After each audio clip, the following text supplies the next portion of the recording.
On the left-hand side, go to Apps, search Texture, and click on the Texture app. This app is only for Pro users, so if you want to use this, you're going to have to upgrade to a Pro plan if you are on the free plan. So click on the photo, and then you have all of these different textures that you can use. So we have worn paper, smooth canvas, rough surface. The list goes on and on and on.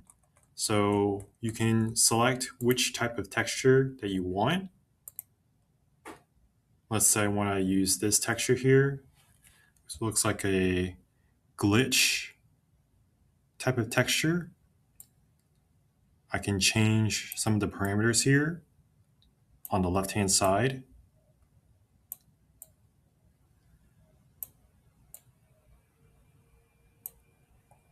And when I'm satisfied with the result, I can just click Save.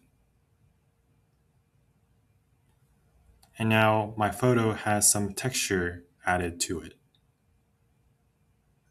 So play around with some of these textures here and see which one you like. And that's how you add texture to photos. So if you have any questions or comments, be sure to leave it down in the comment section below.